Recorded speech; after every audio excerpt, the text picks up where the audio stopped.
take the lead of every step I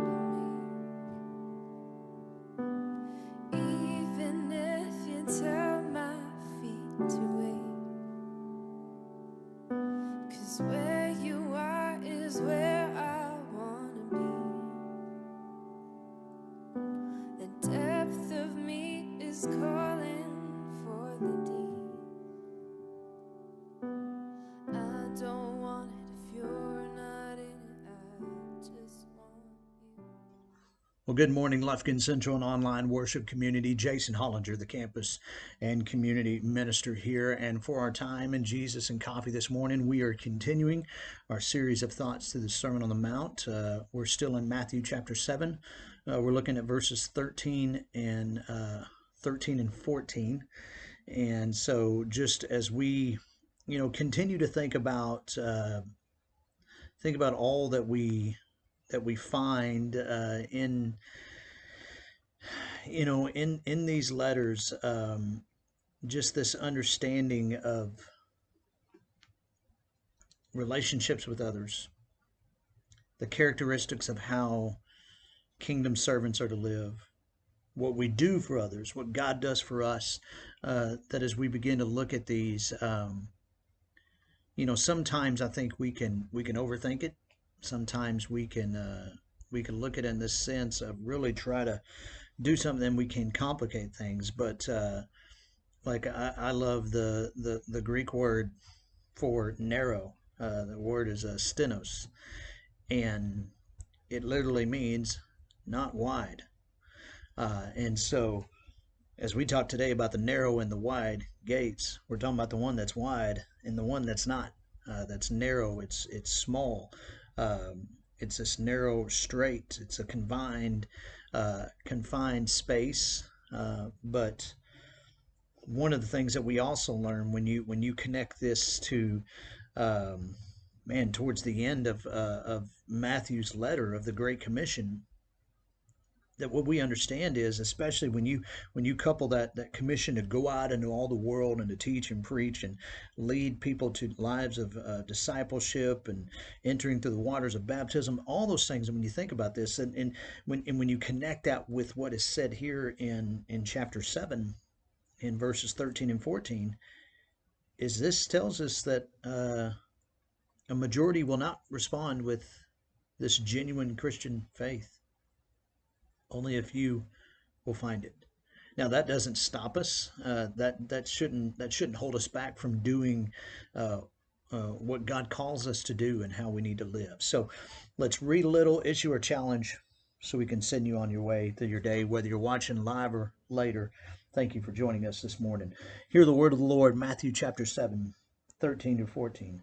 Enter through the narrow gate, for wide is the gate and broad is the road that leads to destruction, and many enter through it. But small is the gate and narrow the road that leads to life, and only a few will find it. And even that word small also means it's that same word, not wide. Small is that gate.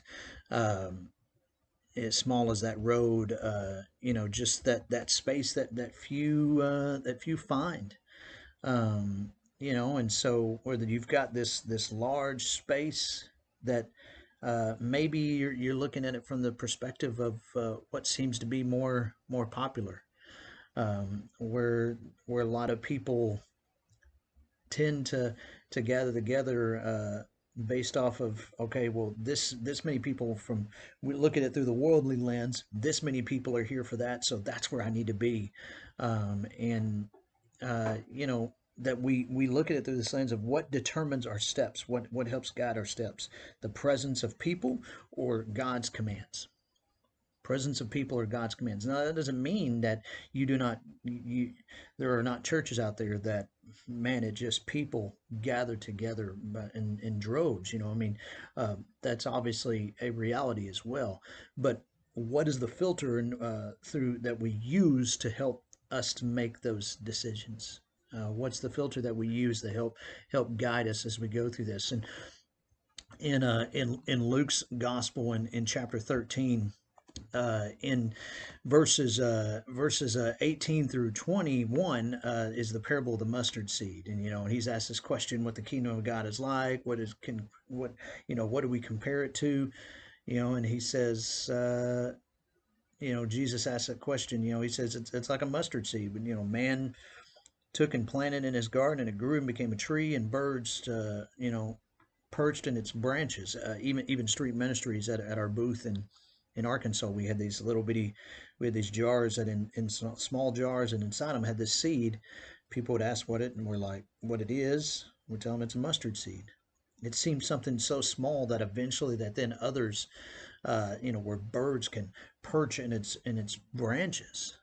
Um, it's also like a woman that took and mixed into about 60 pounds of flour until it worked all the way through the dough. This maybe this small amount, but then it can produce something.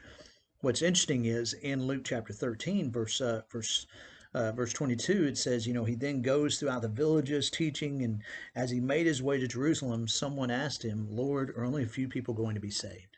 And he said to them, make every effort to enter through the narrow door, because many, I tell you, will not try to, or will try to, and will not be able to. Once the owner of the house gets up and closes the door, you will stand outside knocking and pleading, sir, open the door for us. When I think of this, as long as we have the life of breath in our bodies, we have an opportunity to make that choice: heaven or hell. Heaven or hell. It's yes, it is literally that. It is, is it that easy? For some, it's a little bit more difficult for others. If you're those that, what we do here at Lufkin Central Sunday nights with our Celebrate Recovery Ministry, it's not always easy for those that we've had the opportunity to make connections with. That when you struggle with these addictions, and you struggle with whatever it may be, battles, food addictions, anger, anger issues, seeking to please others, alcohol, drugs, all these kind of things, that no matter when you have things that you're battling, it makes it harder to make the right choices. So not everyone, it's as simple as that. But I think when we have that opportunity, and this is my challenge for you today, we have that opportunity that those who have claimed the name of Christ, who have heard that call, and who are heading down that path, down that narrow road, that one that's not wide. We have an obligation to live a certain way. We have an obligation to speak and to act and to love and to serve others in a certain way. Not just because it seems like it's the popular thing to do. But you know what? It's what God called you to it. Again, I go back to the answer by one of those that we've had the opportunity to help out. Why do you do what you do? Because someone needed to do it, and God called me to it. How about you? I can't wait to hear and see how it goes. Y'all have a great day. God bless. I don't want it if you're not in it. I just want you. Your heart, your ways, show me your face, your song, and your voice. Break through the noise. I don't want it if you're not in it. I just want you. No, I don't want it if you're not in it. I just want you, God.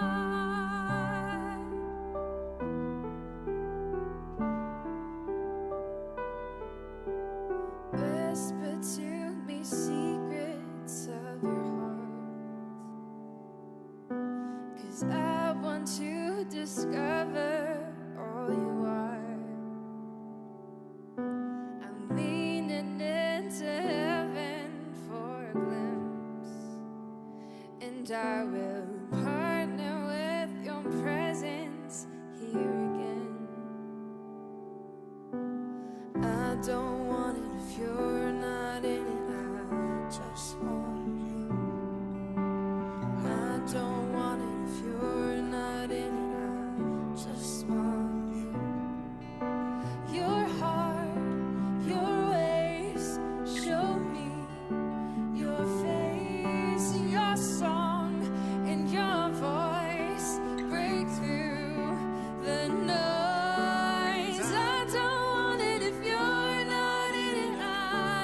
just want you.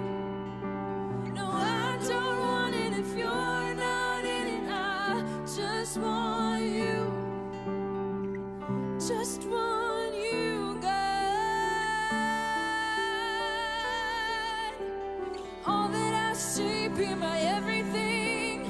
All that I dream, lay it at your feet.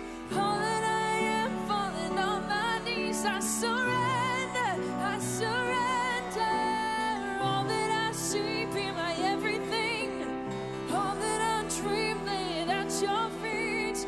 All that I am, falling on my knees. I surrender, I surrender.